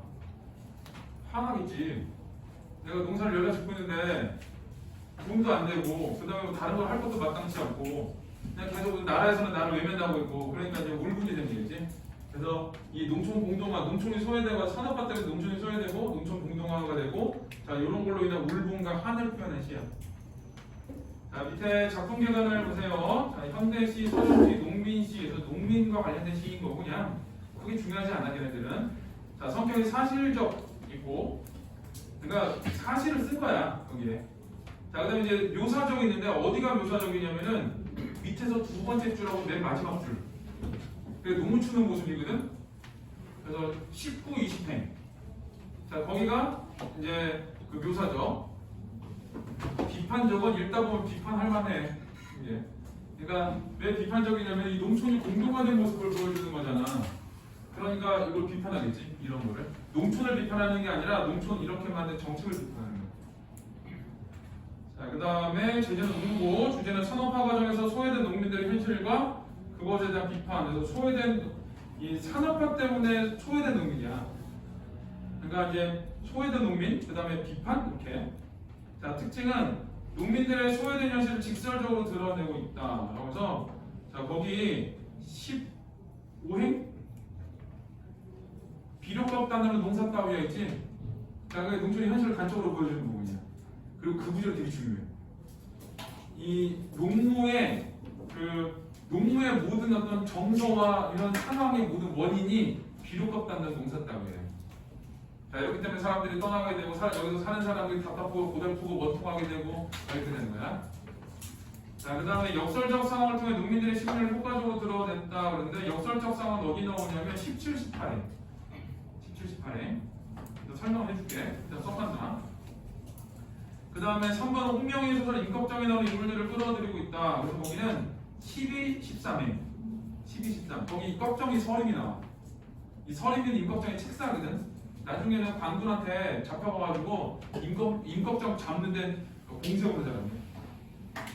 자, 그 다음에 쉬운 일상을 해서 내용을 이해하기 쉽다. 그래서 이분이 일상을 썼다는 얘기인데 뭐 예를 들면 작가가 만든 말이라든가 아니면은 뭐 운율을 고려하고 시적 허용을 했다든가 이런 것들이 드러나는 게 아닌 거지. 그런 게 드러나는 게 아니고 그냥 우리가 쓰는 말도 그대로 쓴 거야.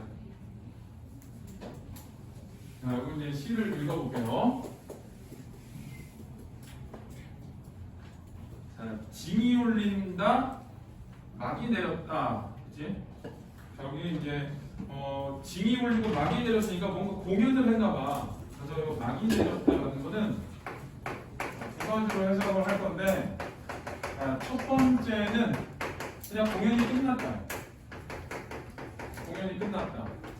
그런 의미고, 이제 두 번째 의미는 어떤 거냐면 농촌 산업화가 되면서 원래 우리나라 농업 기반 국가였거든. 그러면서 이제 농업이 점점 이제 줄어드는 거야. 산업이 기반에서. 그러다 보니까 이제 농촌의 시대가 끝났다라는 거. 농촌의 시대가 저물었다. 이제 이런 내용들이 나오는. 자, 그 다음에 오동나무에 전등이 메어 달린 가설 무대. 자, 구경꾼이 돌아가거나 텅 빈 운동장인데, 이 텅 빈 운동장도 1번에 맞춰서 해석하고 2번에 맞춰서 해석해보면은 공연이 끝났으니까 관객이 돌아간 거지. 자, 이거를 보여주고, 근데 두 번째는 농촌의 시대가 저물다 보니까 운동장, 농촌이 텅 빈 거거든. 그래서 이거는 자, 이동으로 인해서 자, 농촌이 비었다. 자, 농촌의 공룡화. 이거를 보여주고. 이거 왜 이렇게 얘 왜 이러지? 잘 들리는데? 자, 그 다음에는 자, 우리는 분이 얼룩진 얼굴로 학교와 소주집에 몰려 술을 마신다. 그래서 우리는 분이 얼룩졌음. 자, 공연이 끝나서 관객들이 돌아갔으니까 분이 얼룩졌으면 분장이 얼룩졌겠지. 그 다음에 두 번째가 농촌의 시대가 저물어서 이동현상으로 농촌이 다 텅 비어버렸어. 어때? 화나겠지. 그래서 그는 분노, 울분 이렇게 해석을 하는 거예요.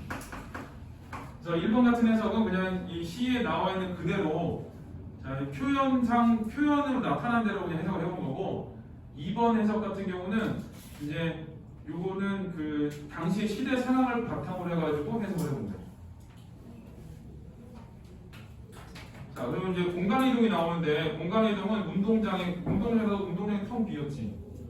텅 비었을 때를 보면은 허탈감, 뭐 허무함 이런 거 느껴지는 거고, 공간의 이동이 일어나거든. 자, 이거 공간의 이동과 정서를 잘 비교를 해야 돼. 자, 일단 첫 번째는 운동장이에요. 운동장. 자, 운동장인데 텅 빈 운동장이기 때문에 거기서 느껴지는 정서는 아무도 없는 거지. 허탈감, 허무감 이런 거. 그 다음에 이제 두 번째는 어디로 갔냐? 운동장에서 소주집으로 갔거든. 분이 얼룩진 얼굴로 학교와 소주집에 몰려 술을 마시는데, 거기서 뭐라 그러냐? 여기 조심해야 돼요. 답답하고 고달프게 사는 것이 원통하다. 화자의 심리를 직접 서술한 거야. 심리에 직접 서술. 자, 답답하고 고달프게 사는 것이 원통하다. 그럼 이 소주집에서 느끼는 건 뭐야? 답답함. 자, 그 다음에 고달픔. 그 다음에 원통함 이런 거겠지? 그러면 이제 계속 연결되는 거야. 농촌의 시대가 저물어서 이동 현상으로 농촌이 공동화가 됐어. 그래서 우리가 분노가 지금 다달아오르고 있거든. 그래서 거기서 그 분노를 좀 달래기 위해, 울분을 달래기 위해서 술을 마시면서 하는 말이야. 답답하고 고달프게 사는 것이 원통하다. 그러니까 이거는 이제 지금 농촌, 그 붕괴된 농촌, 소외된 농촌에서 살아가는 이 농민들의 어떤 심리를 직접적으로 표출한 거다. 그래. 자, 그 다음에 꽹과리를 앞장서 장거리로 나서면 이 세 번째는 장거리로 가는데 농악대가 앞에 가면은 뒤에 따라서 사람들이 몰려 들어가거든. 몰려와 일하는 사람들, 그러니까 쉽게 말하면 젊은 사람들이 막 몰려오면서 같이 놀아야 돼. 근데 따라붙어 악을 쓴 건 쪼무레기들 뿐이야. 그래서 이 따라붙어 악을 쓴 건 쪼무레기들 뿐. 이거 뭐냐? 농촌에 일할 사람이 다 떠났다 이거거든. 그래서 그 쪼무레기. 자, 얘가 의미하는 거는 자, 농촌에 일할 사람이 없다라는 걸 보여줘.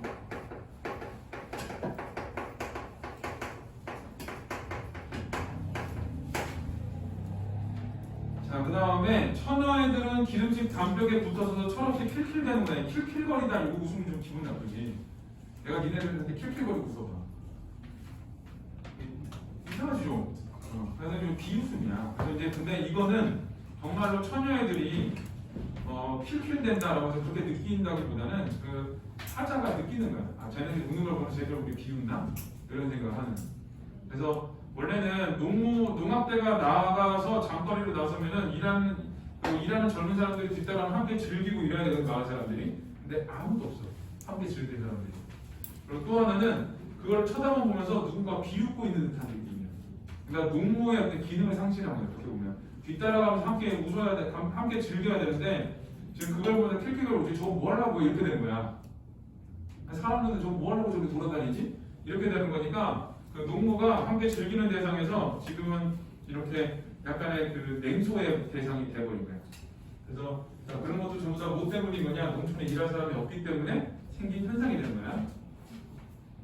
그래서 이 장거리에서 느끼는 거는 아무도 없지. 사람들이 그 울분. 그 다음에 이미 다 떠나버렸잖아. 이제 농촌은 끝났구나. 라고 해서 체념. 자, 그리고 우리 농악대가 지금 가고 있는데 처녀들이 킬킬거리고 비웃고 있지. 그걸 이제 스스로 뭐라고 생각하냐? 너는 이제 그 농악을 하는 우리 여기 있는 화자가 그렇게 생각을 하는 거야. 제가 웃는 거를 보면서 제대로 우리 비웃나? 이런 생각을 해. 그래서 이제 잘 보야 되는 거야. 자, 그 다음에 자, 보름달 한발과 어떤 녀석은 껍정이처럼 울부짖고. 자, 오늘 학교에서 해석한 대로 해야 되거든. 일단 임꺽정은 그 옛날에 관군에 저항했던 사람이라 누군가는 이런 현실에 저항하고 이렇게 해석을 해. 그리고 서림이처럼 해외대지만이 나오는데 이 서림이는 결국에는 나중에 관군한테 잡혀서 임꺽정 잡는 데 도움 준 사람이야. 그리고 헤헤거리는 웃음은 조금 간사한 웃음 아니겠어?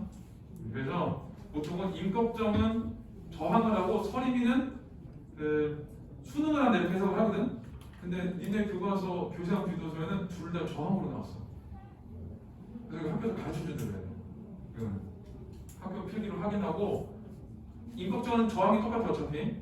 얘를 임꺽정 서림이를 저항으로 봤는지 아니면 임꺽정은 저항이고 서림이는 수능으로 봤는지 요거 필기 확인해야 돼. 확인해서 월요일 학교 안 가는 거야. 내일 학교 안 가? 오. 내일 나 정자 공부 안 되겠네. 미용실 대학교는 어떡하지? 그래? 돌아가야지. 이금 돌아서. 호명이가 어디 간다고 절대 거짓말 안 하지. 미용실 갔다 왔거든. 아, 내일 학교 안 가는구나. 완전 좋겠다. 학교 안 가는 사람 뭐해? 내가 힘든 거 같지? 이런 걸 내가 되게 힘든다. 야, 니네 그러다가 나한테 결정일 때 진짜 씹혀. 하루 전에 뭐 물어보는데 그냥 내가 쌩까 보고 이제 넘어가든가 막 이렇게. 자, 59분 했습니다. 자, 여기 그래서 요거 학교 필기 확인해. 화요일날 가르쳐줘. 보고. 자, 그 다음에 그러니까 여기 이제 그 자습서 있는 때로 보면은 어떤 녀석은 이런 현실에 대해서 저항을 하지만 상구석에 처박혀 발버둥 친들 보아하라. 이렇게 저항해서는 소용없다 이런 얘기야. 체념하는 거야. 체념. 자, 비료값도 안 나는 농사 따위야. 거기 중요하다 그랬지? 자, 비료값도 안 나는 농사 따위. 그러니까 농사를 지어도 이윤이 나지 않기 때문에 자, 농사를 짓지 않고 그 도시로 떠나버리는 거고 그러다 보니까 농촌이 비어버리는 거고 농촌이 공동화가 돼버리는 거지. 그래서 자, 거기에 비료값도 안 나는 농사 따위야. 그 부분은 농촌의 구조적 모순을 보여줘. 농촌의 구조적 모순을 보여주고 자, 이거 다르게 말하면 농촌 수혜를 보여주는 거예요. 그래서 이 글에서 말하는 모든 어떤 사건들의 원인이 되는 거예요. 얘가 비료값도 안 나오는 농사 따위야 악의 옆편에다 맡겨두고 자, 쇠전을 거쳐 도수장 앞에 와줄 때 이제 네 번째는 쇠전은 소 파는 곳이고 도수장은 소 잡는 곳이거든. 이 농민들이 가장 소중하게 여기는 재산이 소야. 근데 그 소를 파는 것을 모자라서 죽이려야 되는 공간이거든. 돈이 없어서. 그러니까 이때 느껴지는 시적 화제 생각이 어떻게 했어? 농촌이 이렇게 붕괴돼가지고 결국 내가 가장 아끼는 소까지 죽여야 돼. 그럼 울분이 생기겠지. 근데 그런 그 쇠전을 거쳐 도수장 와볼 때의 정서는 뭐냐면 울분이야. 근데 뒤에 뭐라고 썼냐? 우리는 좀 신명이 난다 이렇게 썼어. 그래서 일단은 그냥 표면상으로 봤을 때는 쇠전을 거쳐 도수장 와볼 때 우리 신명이 난다. 그러면 정말 소파니까 우리 소고기 먹을 수 있겠구나 신나는 게 아니지. 내가 가장 아끼는 소를 이제 죽이려 그 소를 잡을 수밖에 없는 상황이 되는 거니까 이 신명을 울분을 반어법으로 쓴 거라고 봐 일단. 그래서 그리고 상황 이 표면적으로 봤을 때는 표면적으로 반어법이야. 표면적으로 반어법. 근데 이거는 이제 상황적으로 보면 아까 얘기한 것처럼 도수장 앞에서는 내가 가장 아끼는 소를 잡을 수밖에 없어. 그래서 거기서 울분이 되는 건데, 자 울분이 있는 곳에서 신명이 난다 이렇게 해석을 한다. 그럼 모순된 게 나란히 배치되는 거거든. 자 그러면 이제 얘는 역설법이 되겠지. 옛날에는 어떤 선생님은 반어로 가르치고 어떤 선생님은 역설로 가르치고, 그래서 우리 선생님은 반어로 가르쳤는데 몇반 선생님이 내가 역설로 문제는 거 이래서 제일 심한 학교는 안산 어떤 학교 반어법으로 가르치고 시험 역설로 했어. 이런 경우도 있거든. 근데 이게 어차피 이런 거는 다 그 발전하게 돼 있어. 그러다 보니까 사람들이 좀 맞춘 거야 이렇게. 표면적으로는 반어법인데 상황적으로 봤을 때는 울분 있는 곳에서 신명이 난다 그랬으니까 울분이 나면 신명이 난다 이렇게 됐으니까 이거는 역설법이지 않을까 이렇게 본 거야. 그래서 둘 다 가르쳐주는. 자, 그래서 우리는 점점 신명이 난다. 그리고 그 신명의 표출이 이제 마지막 두 행이야. 자, 한 다리를 들고 날라리를 긁거나 고개치를 어깨를 흔들거나라고 해서 자, 그 신명의 표출. 뭐 다시 말하면 농무 추는 모습이거든, 내가. 자, 농무 추는 모습을 묘사를 한 거고. 자, 한 다리를 들고 날라리를 긁거나 고개치를 어깨를 흔들거나라고 해서 신명의 표출인데 사실은 신나는 게 아니지. 그래서 이제 요거는 실제로는 뭐라고 하냐 울분의 표출이다 이렇게 얘기해요.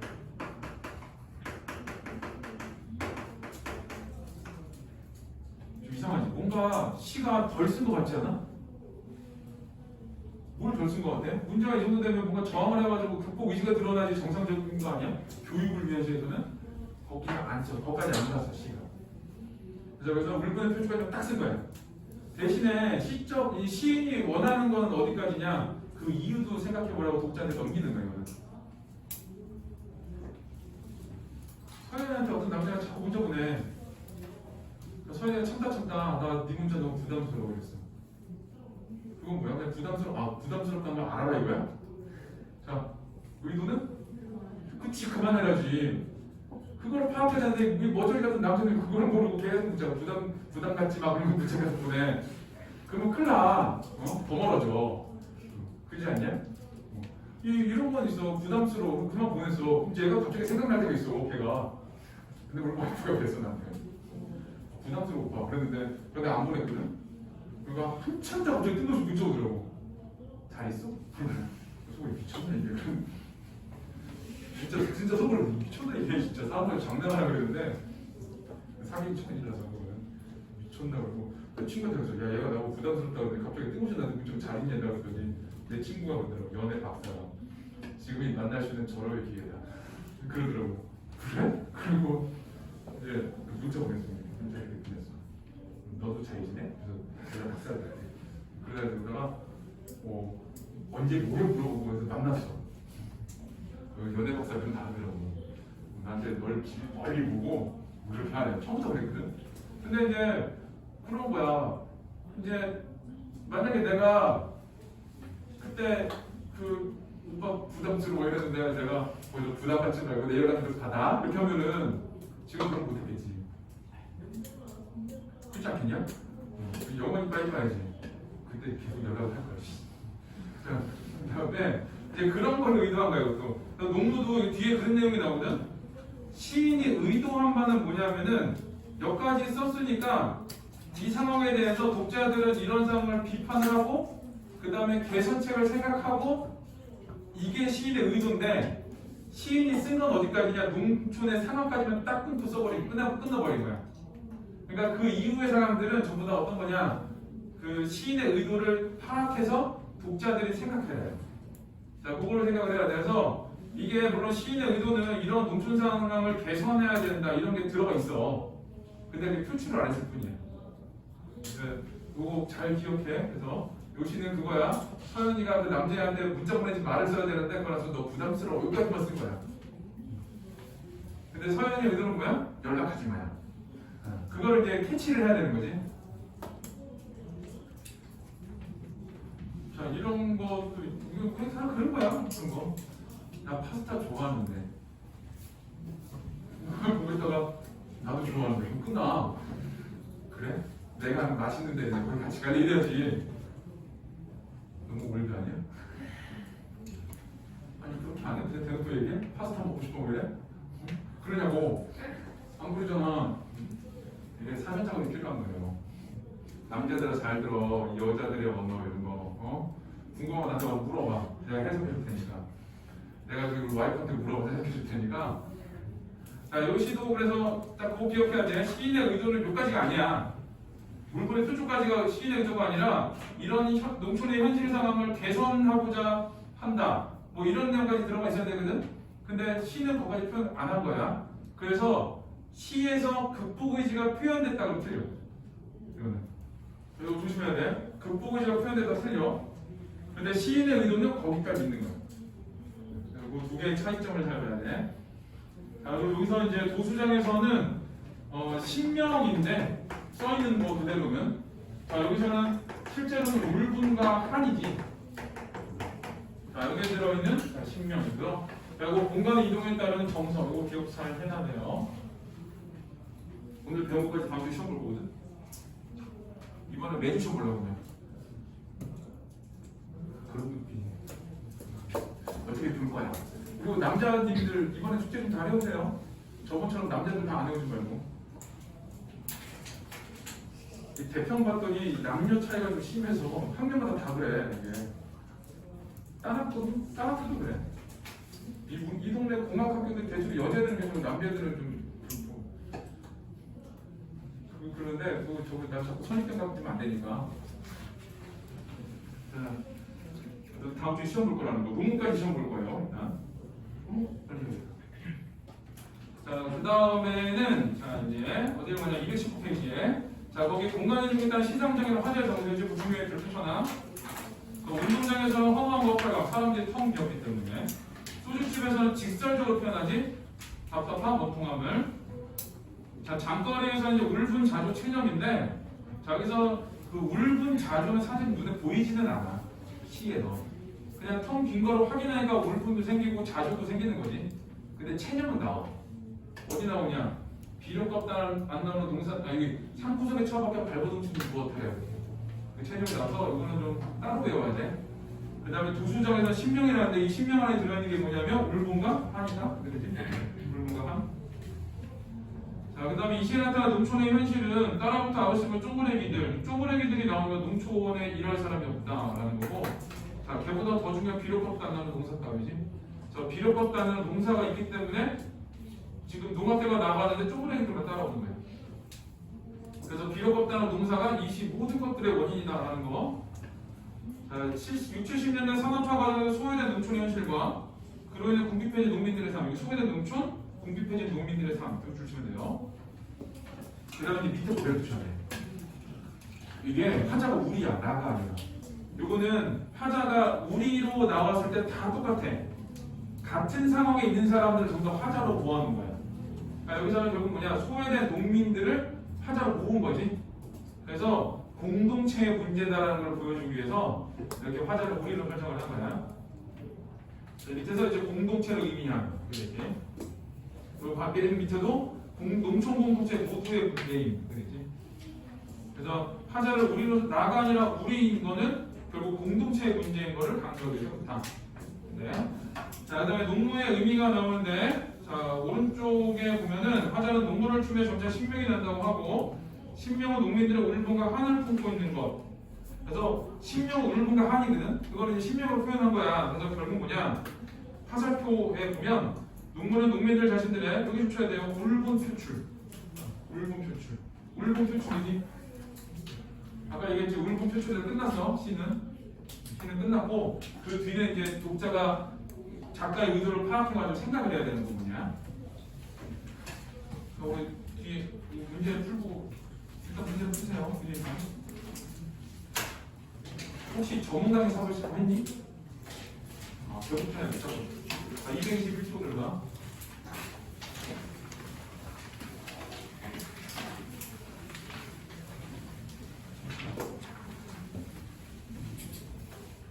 자, 요게 이제 전문가의 삽을 싣고 하고 농무하고 비교를 해야 되거든. 자, 일단은 공통점을 찾아보면은 자, 첫 번째는 산업화야, 산업화. 산업화고 두 번째는 소외된 계층.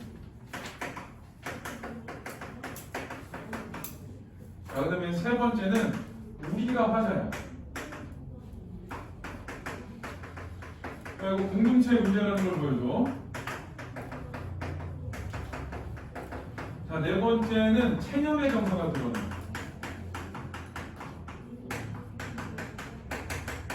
자, 발버둥 친데 무엇하다 체념됐지.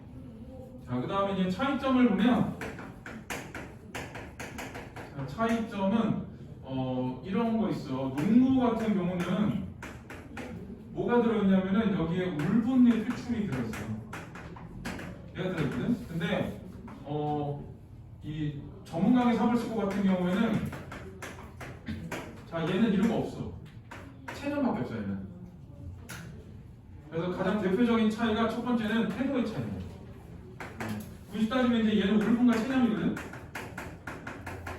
근데 전문가는 그냥 체념만 나와. 그 다음에 두 번째는 우리가 다르거든. 우리가 농무 같은 경우는 농민이야.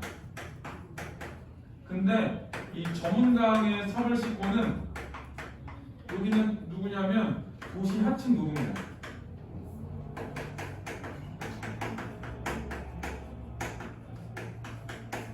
그러니까 산업화 시대에 도시 하층 노동자가 삶의 비애를 느끼고 체념하는 시야. 그 농무는 어떠냐? 산업화 시대에 붕괴된 농촌에 사는 농민들이 울분을 표출하고 체념하는 시야. 그러니까 이 정서가 좀 다르지. 정서가 다르고 화자가 다르고. 자, 읽어볼게요. 아직 안 썼죠?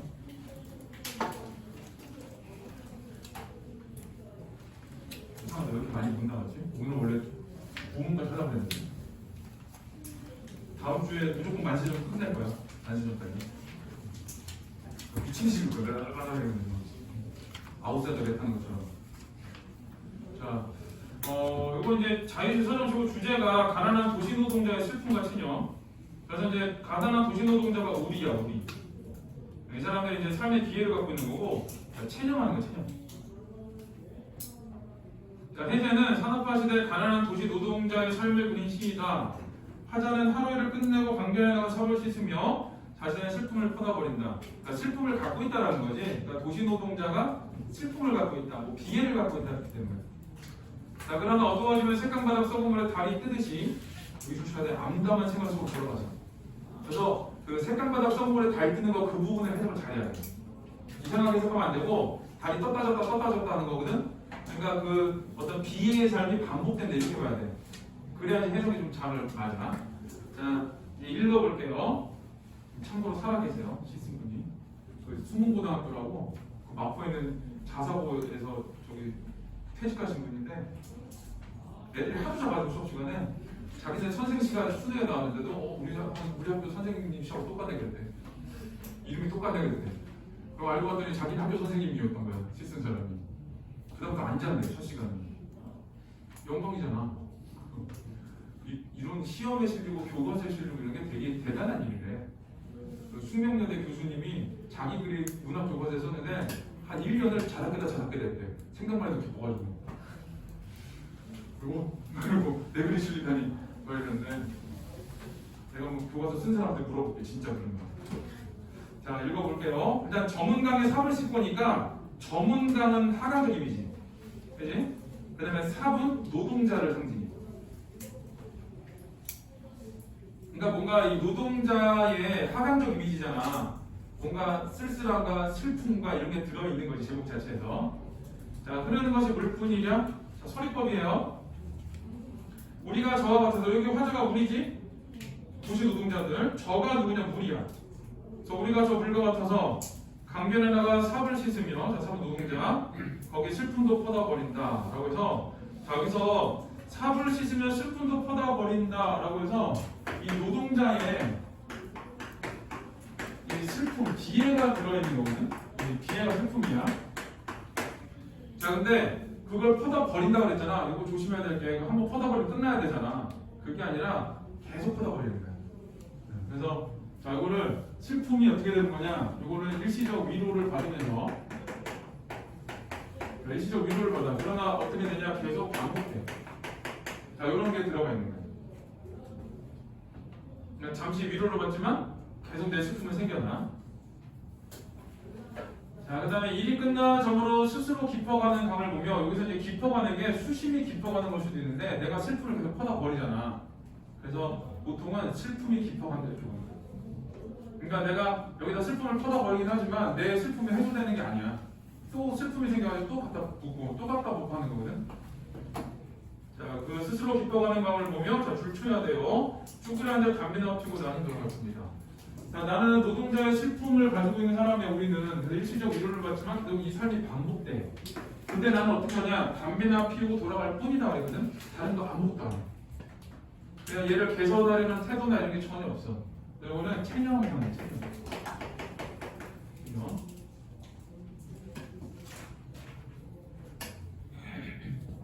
자, 거기 무기력하고 체념적인 소극적 이렇게 나오지? 체념이에요. 자, 삽자를 받긴 한 생애가 노동자의 삶이 이렇게 저물고 저물어서, 이게 뭐 삶이 저물어간다 이런 뜻이거든.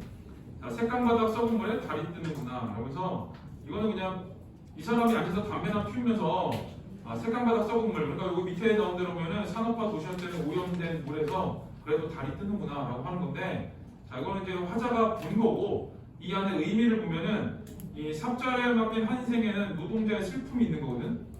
이 노동자의 비애가 계속 지나고 계속 쌓이고 쌓여서, 자, 색감바닥 썩은 물에 달이 뜨는구나는, 자 이게 내 슬픔을 계속 퍼다 부었으니까 색감바닥이 썩은 거야. 부은 걸 부은 게 아니니까. 그리고 거기서 달이 계속 뜬대. 그러니까 달이 떴다 졌다 떴다 졌다를 반복한다는 거거든. 자 그런 것처럼 내 삶도 어떤 거냐? 슬픔을 퍼다버리고 또 슬픔을 갖고 퍼다버리고 슬픔을 갖고 또 퍼다버리고 이게 계속 반복되는 거야. 그래서 여기는 통으로 기억을 해야 돼. 삽절에 맡긴 한 생애가 이렇게 저물고 저물어서 색감바닥 썩은 물에 달이 뜨는구나는 노동자의 슬픔이 반복된다. 이렇게 보는 거예요. 그래서 그 내행은, 자, 이 노동자의 슬픔이 반복된다 이렇게 해석하면 돼. 자, 이게 반복이 되는 거죠. 반복이 되는 이유는 뭐냐? 물론 현실이 그럴 수도 있지만 이 사람도 체념하기 때문에 그래요. 자, 근데 우리가 저와 같아서 흐르는 물에 삽을 싣고, 자, 마지막에 줄 쳐야 돼요.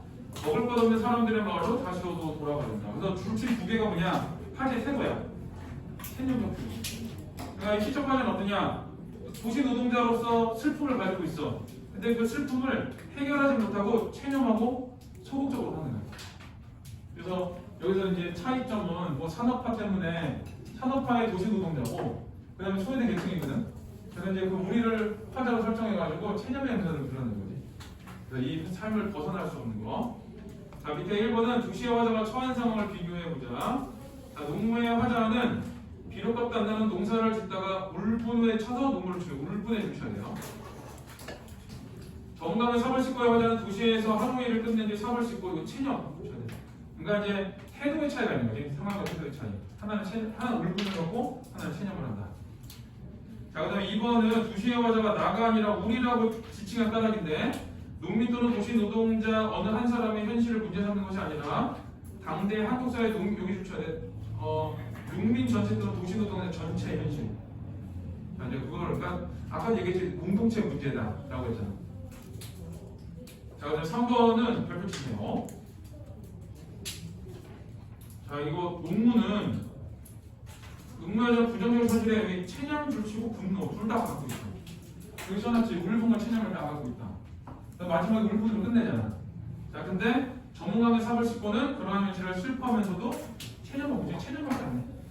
그래서 여기서 이제 태도의 차이가 그런 식으로 들어간다. 그리고 앞으로 좀 다시 가볼게요.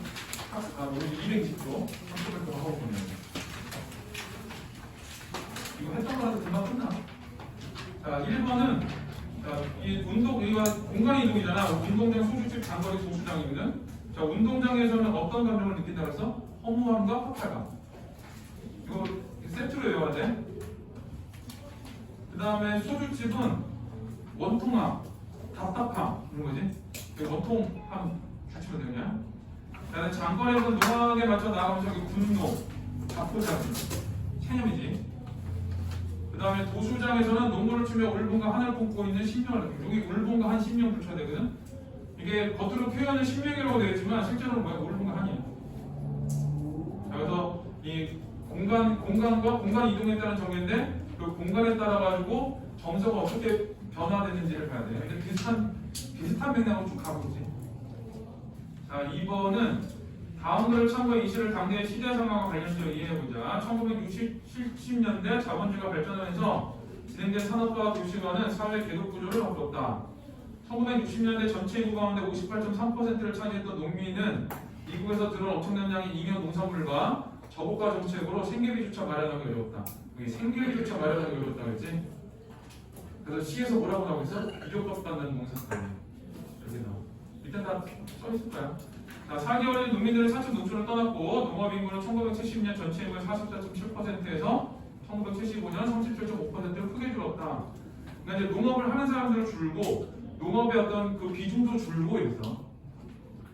자, 전체 산업에서 농업이 차지하는 비중도 점점 줄었고 빚을 농가는 1970년 전체 농가 가운데 79.7%에 들었다. 그러니까 농업의 어떤 산업 중에서 농업의 비중도 줄었고 농업 인구도 줄고 그러니까 아까 그 막이 내렸다 그랬잖아. 그 막이 내렸다가 이 농촌의 시대가 이렇게 저물고 있다는 걸 보여주는 거야. 자, 그러다 보니까 이제 그렇게 저문 이유 중에 저물다 보니까 이 저문 이유 중에 하나가 먹고 살기가 어려워. 이 비료값단을 공사값이겠지. 자, 그런 식으로.